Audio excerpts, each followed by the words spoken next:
নমস্কার, আমি doctor Sabyasachi Bhattacharya. HHP hospital, Hindustan health point হসপিটালের আমি পেডিয়াট্রিশিয়ান। 22 বছর ধরে এই হসপিটালে আসি। আমি আজকে যে জিনিস নিয়ে আপনাদের সঙ্গে ডিসকাশন করতে চাইছি সেটা হচ্ছে নবজাত শিশু। নবজাত আর শিশুকে কি করে আপনি সুরক্ষা দেবেন। যারা প্রথমবার মা বাবা হয় ওদের কাছে অনেক প্রশ্ন থাকে। ওরা ভাবে যে কি করে বাচ্চাকে আমরা ঠিক রাখবো। ওরা আমাদের কাছে আসে খুবই চিন্তিত, খুবই মানে স্ট্রেনফুল কন্ডিশনে আসে, এসে জিজ্ঞেস করে যে কি করে বাচ্চাকে ঠিক রাখতে পারি বা আমার কি করা উচিত, কি করা উচিত নয়। এ বিষয়ে অনেকেই অনেক প্রশ্ন করে। আমার মনে হয় আমাদের তরফ থেকে আমরা যদি আপনাদেরকে আগে থেকেই একটু কিছু অ্যাটলিস্ট হেল্প করতে পারি তাহলে আপনাদের নিশ্চয়ই লাভ হবে। দেখুন, প্রথম যখন বাচ্চা জন্মায় তখন তো আপনার হসপিটালে বা যেখানেই হোক বাচ্চা জন্মালো, বাচ্চা এলো, বাচ্চাকে চান করে দিল, 24 ঘন্টা পরে ভালো করে ওয়াশ করে দিল, করে আপনার কাছে বাচ্চাকে দিল। জন্মের পরে মায়ের বুকের দুধ খুবই জরুরি। মায়ের বুকের দুধ যেন এক ফোঁটাও মিস না হয়, এটা আমি বারবার স্ট্রেস করে বলতে চাইছি। প্রত্যেকটা মাকে বলতে চাইছি এই বিষয়ে, যেন মায়ের বুকের দুধের মধ্যে যে প্রতিরোধ ক্ষমতা আছে কোনো বাইরের কৌটোর দুধে তা নেই। এবং মায়ের বুকের দুধ বাচ্চাকে ক্যান্সার থেকেও বাঁচায়।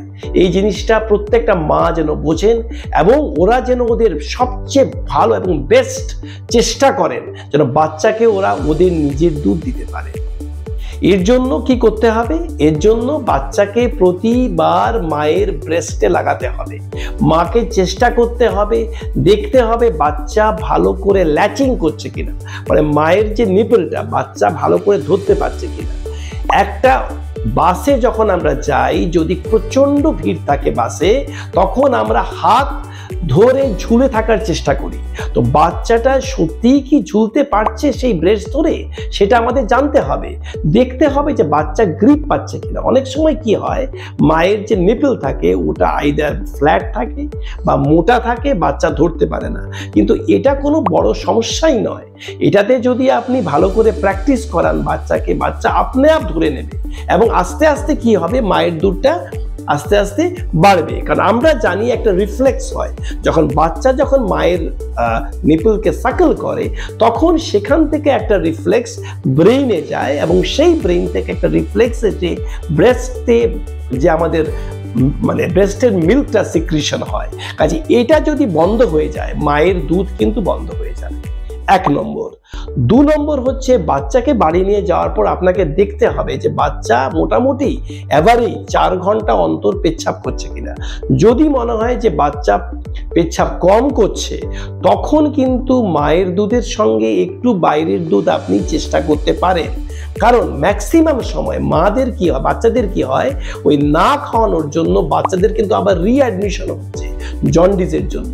ওদের জন্ডিস বেড়ে যায়, বিলিরুবিন বেড়ে যায়, বিকজ অফ ডিহাইড্রেশন, মানে শরীরের জল কমে যায়। ওটা আমরা চাই না। কাজে আমরা বলি তো আপনি প্রথম 7 দিন আপনি আপনার দুধ খাওয়ানোর পর আপনি কৌটোর দুধ বানিয়ে চামচ বাটিতে চেষ্টা করবেন। আর আপনি বাচ্চাকে বুঝতে অ্যাটলিস্ট 7 দিন থেকে 10 দিন টাইম লাগবে। যদি বাচ্চা না খায় না খাক, কিন্তু যদি আপনি বাচ্চাকে সে দুধ না দেন তাহলে বাচ্চা হয়তো আস্তে আস্তে শুকিয়ে যেতে পারে এবং আস্তে আস্তে ওদের জন্ডিসটা বেড়ে যেতে পারে। কাজে এই অ্যাডজাস্টমেন্টটা 7 দিন টাইম লাগে। কিন্তু বোতলে কোনোভাবেই কোনো দিন খাওয়াবেন না। কোনো বোতলের ফিডিং এর কোনো গল্প নেই। আমাদের বাচ্চারা যেন একটাই নিপল চেনে জীবনে, সেটা হচ্ছে মায়ের নিপল। যেন কোনো ধরনের আরো নিপল কনফিউশন না হয়। 2 নম্বর, আমরা অনেকেই ভাবি যে বাচ্চাকে তেল লাগিয়ে দেই, ওইসব অনেক কিছু ভাবা যায়, কাজল লাগিয়ে দেই। প্লিজ এগুলো জিনিসে যাবেন না, এইসব কথা শুনবেন না।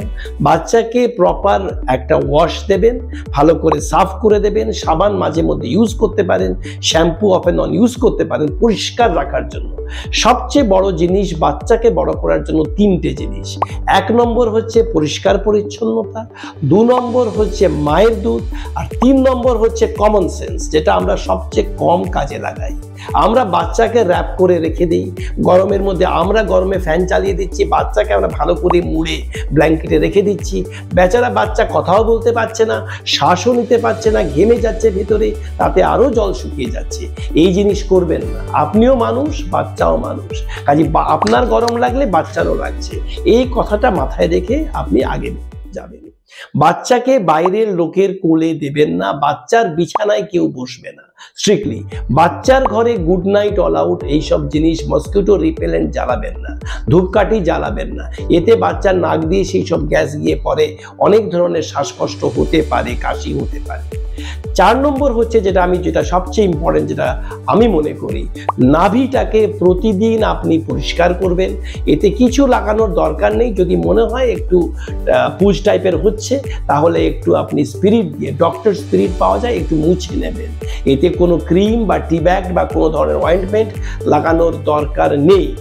যদি মনে হয় যে খুব বেশি পুজ হচ্ছে, ডেফিনেটলি আপনি ডাক্তারের সঙ্গে দেখা করবেন, ডাক্তার যা বলবে তাই শুনবেন। 5 নম্বর জিনিস যেটা সবচেয়ে ইম্পর্টেন্ট, ওটা হচ্ছে যে বাচ্চাকে অ্যাসেস করবেন। যে বাচ্চার আমি মনে করি প্রত্যেকটা মা বাবা বাচ্চার চোখ, বাচ্চার নাক, বাচ্চার মুখ, বাচ্চার কান প্রতিদিন টর্চ নিয়ে দেখবেন একবার করে। কোনো ধরনের যদি মনে হয় যে মুখের ভেতরে সাদা দেখা যাচ্ছে, অনেক সময় এটাকে বলে ওরাল থ্রাশ, ওটা হলে বাচ্চারা খেতে পারে না, তখন একটা ওষুধ দিতে হবে। কান একবার দেখে নেবেন যে কানের মধ্যে কোনো পুজ বা কিছু আছে কিনা। নাক একবার দেখে নেবেন, নাকের মধ্যে যদি নোংরা থাকে তাহলে পরিষ্কার করে দিতে হবে। চোখ থেকে জল পড়ছে কিনা, অনেক সময় বাচ্চাদের চোখ থেকে জল পড়ে, তখন আপনাকে একটু ম্যাসাজ করে দিতে হয়। কোনগুলো একটু টেনে টেনে ম্যাসাজ করে দেবেন, ওতে আস্তে আস্তে নেত্রনালী খুলে যায়।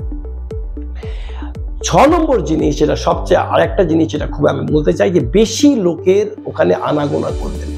বাচ্চারা খুবই ডিস্টার্ব ফিল করে, আর কি হয়, বাইরের লোক এসে কোনো ধরনের জার্ম ছড়িয়ে পড়তে পারে। এই কয়েকটা জিনিস আমি আপনাকে বললাম। আপনাদের যদি কোনো প্রশ্ন থাকে বা কোনো ধরনের ডাউট থাকে, আপনারা প্লিজ আমাকে জানাবেন। আমি চেষ্টা করব, যথাসাধ্য চেষ্টা করে আপনাদের ডাউট ক্লিয়ার করার। আর যদি আমাদের এই HHP যে হসপিটাল থেকে যে আমাদের এই চ্যানেল আপনাদের ভালো লাগে, তাহলে ডেফিনেটলি আপনারা একটা লাইক দিয়ে দেবেন। নমস্কার।